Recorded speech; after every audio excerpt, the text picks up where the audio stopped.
and welcome to another episode of Building Family Resiliency, Community Voices, Community Perspectives. My name is Deb Ottman, and I am the host for this podcast series. And today I am delighted to be welcoming my colleague, Alyssa Meuwissen, from the Center for Early Education and Development here at the University of Minnesota. Alyssa earned her PhD at the Institute of Child Development, where CEED is located, and she spent her time there understanding how children develop executive function skills and learning how we as adults can better support them in that development. So today she'll be talking to us a little bit about how we as adults, whether it's as parents or caregivers, child care providers, teachers, whatever the case may be, can support building resiliency in very young children. And so with that, let's get started. Good morning, Alyssa. How are you today?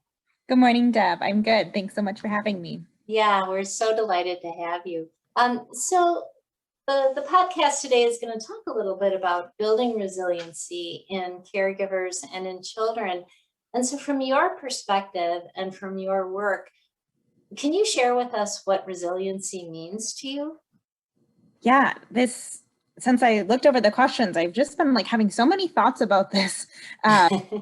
And so I think the really simple definition of resilience is that a person is resilient if they have good outcomes despite having adversity or, something, challenges or barriers. Sure. People who succeed despite having barriers. But I think the really more, nuanced or complex things that I think about when I think about resilience is that resilience doesn't reside within a person. We don't have people who are resilient and people who aren't, like we have brown or blonde hair. It's completely the context that you live in that sets you up to be resilient or not. And we know that kids and young kids have such capacity, such drive for positive development. Yeah. One metaphor that I've heard was it's kind of like a rubber duck. So if you imagine children as rubber ducks, in a bathtub, they get knocked over, they get pushed under, and they pop right back up. Their general, motivation is just pop back up. Something happens, you get tipped over, you pop back up.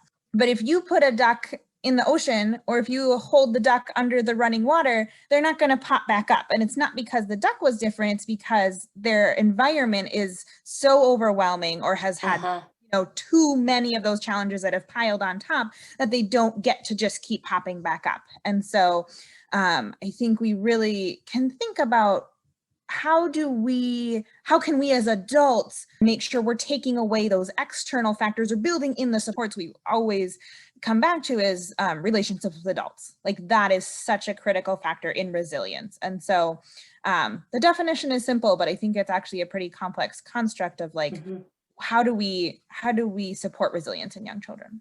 Yeah, I really appreciate this notion of the rubber duck. That's something we can all easily picture, and we can see that duck popping back up from being pushed under the water. But this idea that it's really the settings and the situations and the conditions in which both children and their caregivers find themselves that influences their capacity to be resilient is, I think, the message that we are getting. So as you think about that definition and the framing for it, can you talk about how when we think about this, I think, very core concept of children will be as resilient as their environment, including the environment of their care and their relationships are, whether, the caregivers are able to provide what they need. Can you talk about how then this notion of relationship supports development and supports a child's ability to be resilient? Sure. So children's brains are formed in relationship with adults.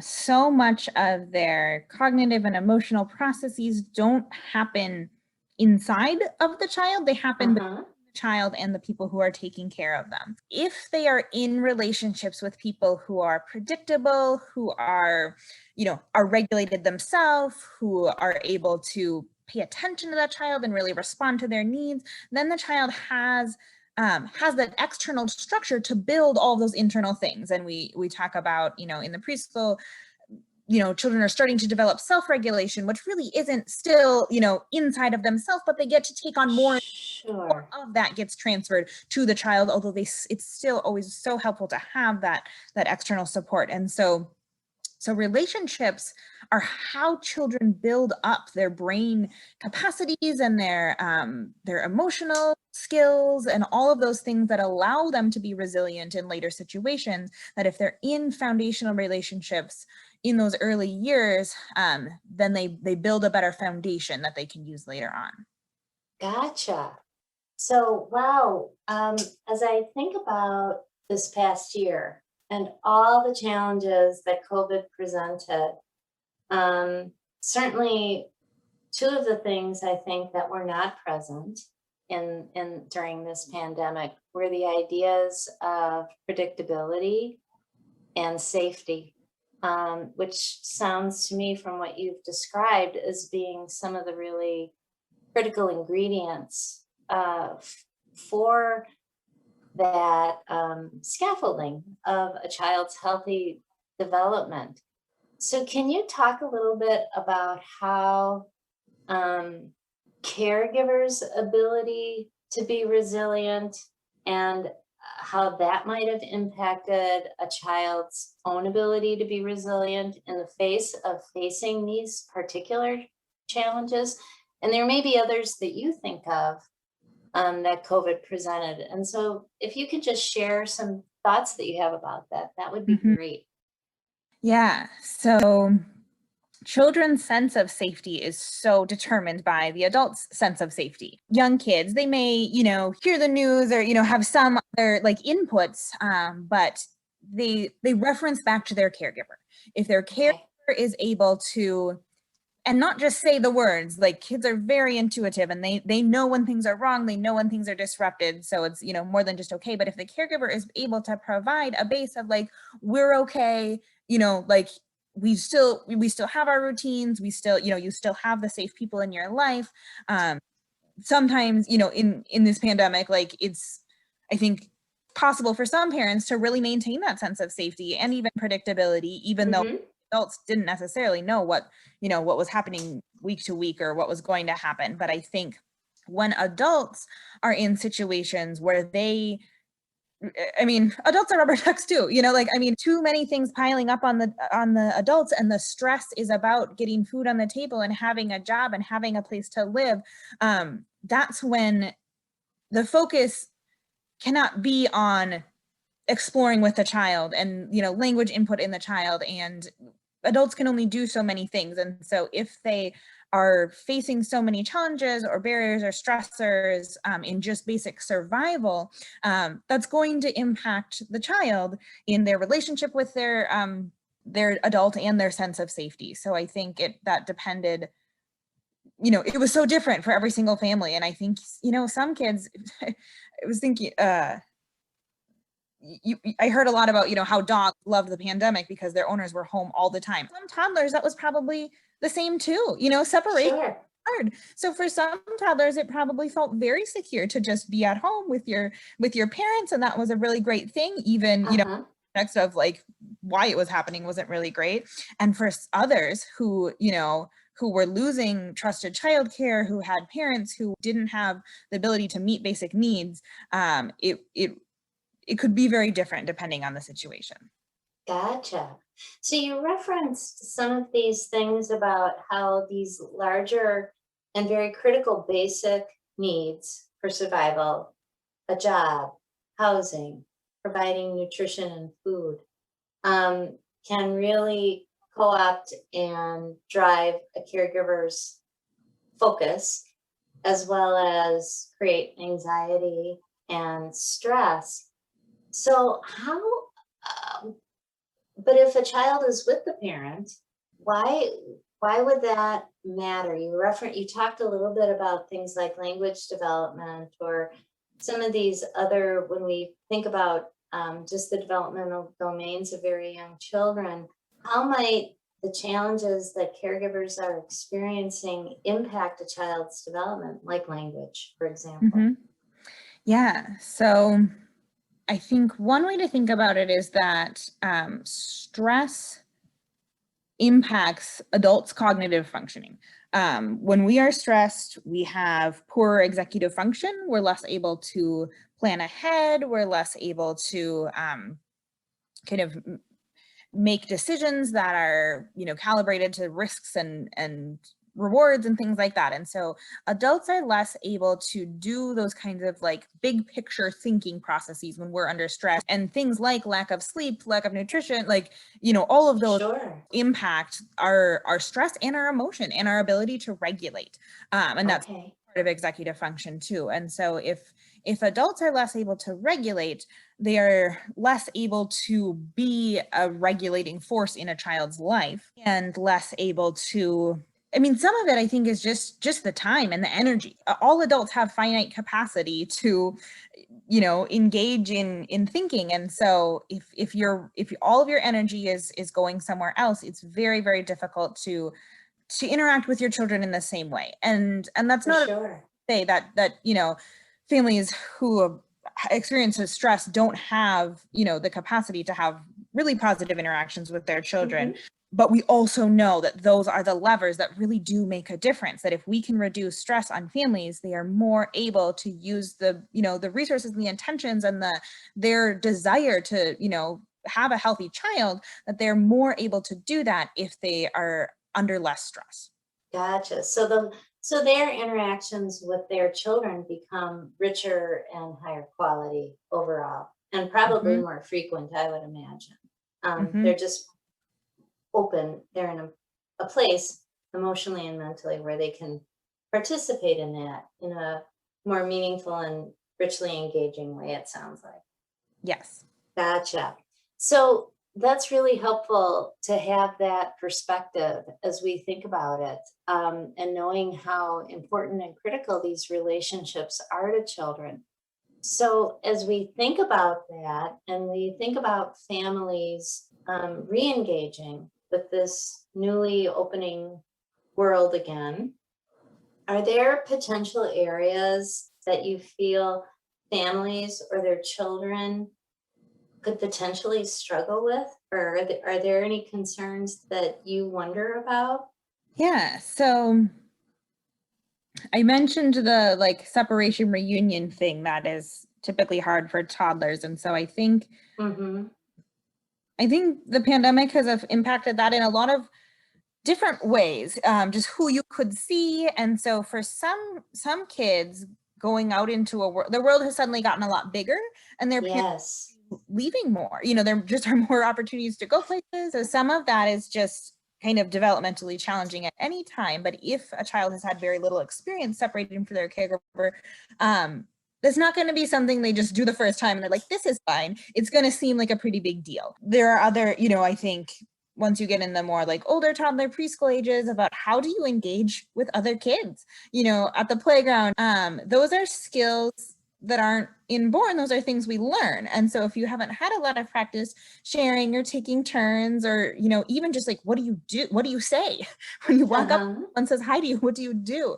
And so I think some of those things that were really normal before Mm-hmm. the pandemic, now kids have lost a year of that, and depending on how old they are, kind of makes a difference of what was most kind of relevant. And I don't think any of it is necessarily like they've lost the year and so they're ever impacted and can never, learn normal social skills. I really don't think Sure. that's the case.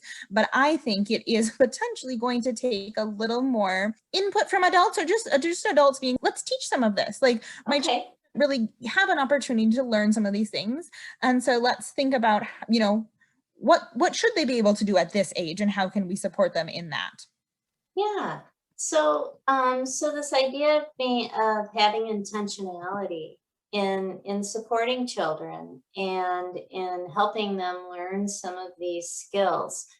And I really appreciate the idea and the notion of thinking about coming together and then having to leave, because we know that separation can really be a trigger for a lot of children, especially given, depending on the age at which they are, and if they haven't had a lot of experience about it. So as you think about just helping to begin to establish some of these self-regulatory skills that you referenced earlier in children, how do caregivers support the building of a child's understanding that, yes, this may initially be upsetting, but it's something that we can withstand. And actually that little bit of kind of positive stress, as we call it sometimes, can actually benefit and support a child's overall learning.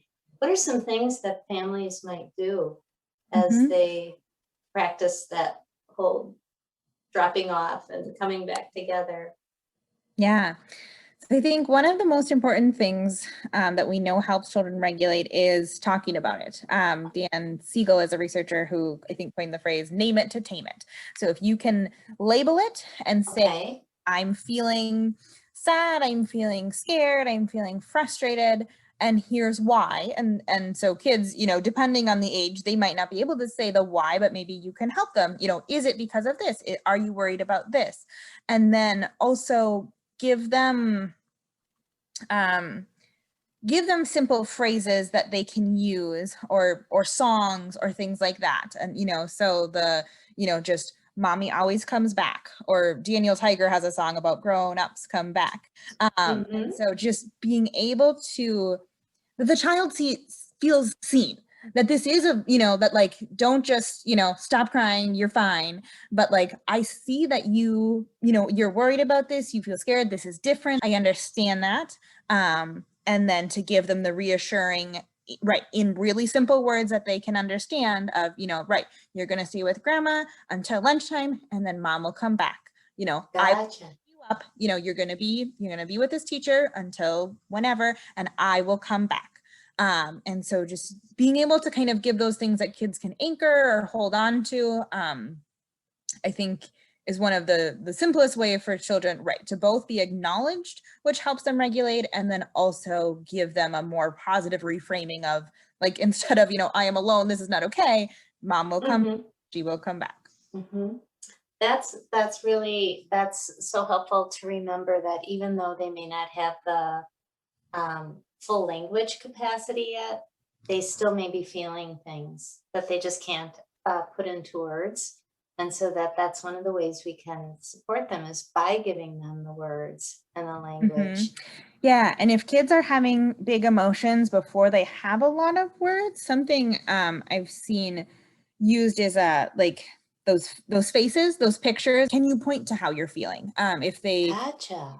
and Okay. even kids who have words when they're calm sometimes don't have words when they're really upset. Right. Right. That when you're so upset, you kind of actually lose access to, again, those like higher thinking skills. And so Sure. so Yeah. kids So how having some way to express their kids' emotion can be helpful. That's great. That's a really good idea. Thank you. So what about for things like building those really primary and initial friend skills and those social skills? How might caregivers support that if a child hasn't had the experience of doing that with anyone other than mom or dad? Hmm. Yeah, so I think it's still complicated because everyone has their own like risk, and so I still feel like so much of it is personal preference, but just in general, just knowing that it's probably an incremental process. Like, if you're outside at the playground, can you just teach your child to say, "Hi, my name is," like some of those basic things, or can you meet with one friend at a Mm-hmm. outside and do something structured. So I guess really, when I think about my own 3-year-old, it's like just following their lead. Like, some kids are Yes. excited to talk to other kids, and they might need help, like, oh, like maybe they need more space, like you can't like Don't overwhelm them. exactly. And then some kids, really just need the, like, it's going to be okay if you just talk to them, they might be fun, and so Sure. just reading your kid, I think a lot of that is temperament, and that hasn't gone away, in the pandemic. I still think there are kids who are going to just have a big range of feelings about interacting with other kids. And Yes. so I guess that's one thing, it's so easy to just, I don't know, go off and play, and I need to, do something else, but to spend some time facilitate, or at least paying attention to the peer interactions and watching them, and being able to think about, like, oh, that's going pretty well, and like, they probably are not going to make a lot of friends doing that behavior, whether, again, like too much or too little. So I would, that's probably my best approach, is like, just watch your kid, see what their kind of strengths and what they aren't doing so well, and then be able to either, directly facilitate that, or especially with older kids, I mean, it's good to let them try to work some things out and not, have to need an adult to be present in everything.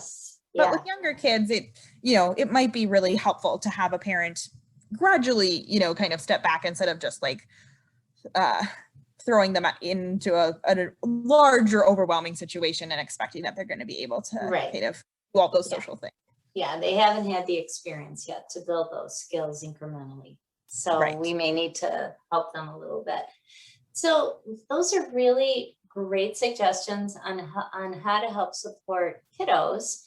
As we think about this, though, you've talked about how as long as parents are feeling regulated and their stress is being managed in a way that they can parent in a way that helps support development, how might we think about supporting the parents? So we've learned what we need to do to help support little ones, but we know that they're developing within the context of these relationships. So as we as other professionals, regard parents and those primary caregivers, or even the child care provider, are there any other things that we might be doing to help bolster them in the hope of helping to build resiliency? Sure.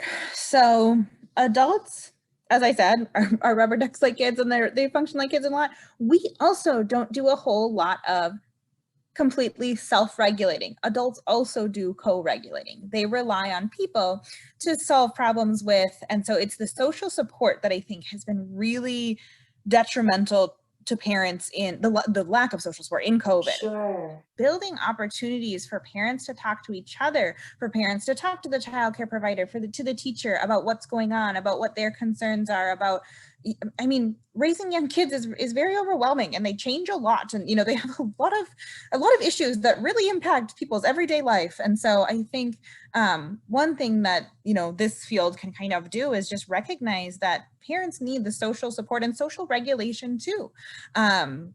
And so being intentional about giving back some of those opportunities, or having opportunities to do things online if in person, it still isn't low risk enough, and things like that. So I think, number one, which we've talked about, is the supporting the basic needs of just like, can't be expected to, go above and beyond if they're dealing with like major needs. But if survival needs are taken care of, then I think one thing that I thought a lot about is that restoring that ability to parent in a social context, because we also need people to help regulate ourselves. Yeah. And do you have any ideas or suggestions for caregivers, regardless of the role, if they're a parent or a child care provider? If a parent is recognizing that they are feeling stressed, what are some thoughts about how we might kind of come back to that baseline of feeling more regulated, in order to be able to be mindful and present with children? Do you have any ideas about that?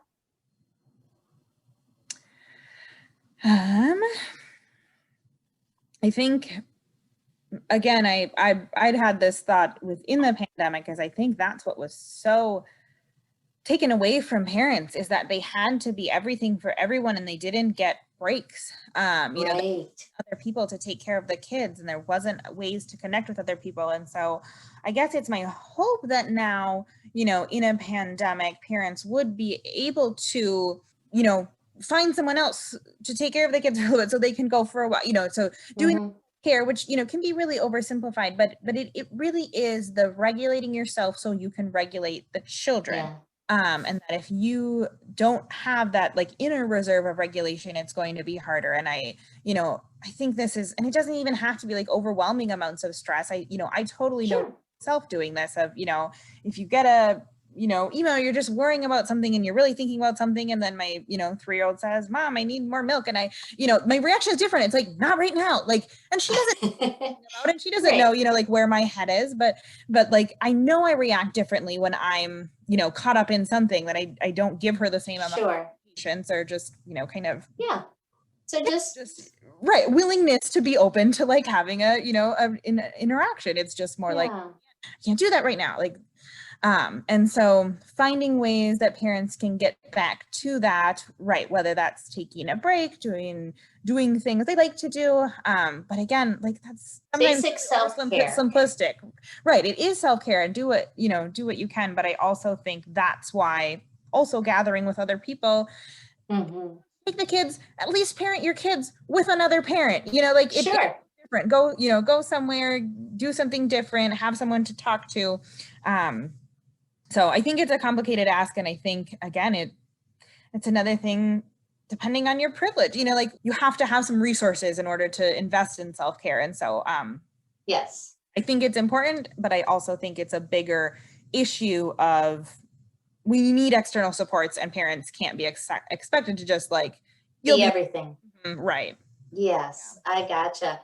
So, but if even someone can go and take a walk around the block or just take some time to do some deep breathing and calm or center, those are things everyone can access. But, and the idea of seeking out others sounds like that's a really critical piece in just finding connections be- between and among other adults and people Mhm. going through the same thing.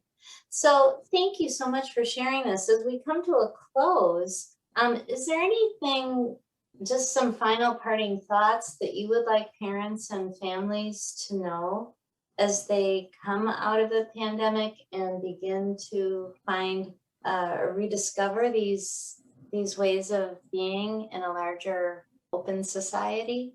Yeah, I think one thing that adults, this pandemic was so, it was a really big thing, you know, and it really changed our lives and how we lived, you know, especially during that time. But I think um I really do think that kids will come out on the other side okay, or that Hmm.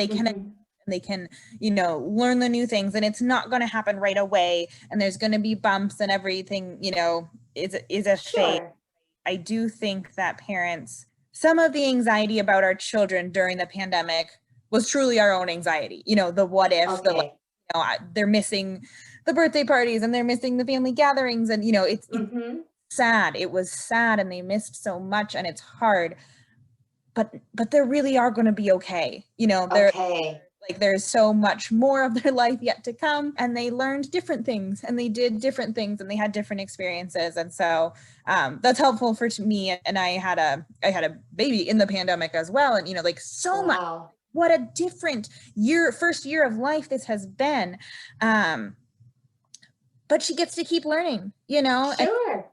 keep having experiences and meeting new people. And she didn't do that last year, and she'll do some of it this year. And I really do believe that the neuroscience and, you know, child psychology, and I think we have evidence that like these kids can keep learning and they can keep adapting, and they, you know, keep popping up to the top of the water because they are so driven to float. And so I think that we can believe in our kids that Great. And they will recover and come out of it. Mm-hmm. we'll have buoyant little rubber ducks.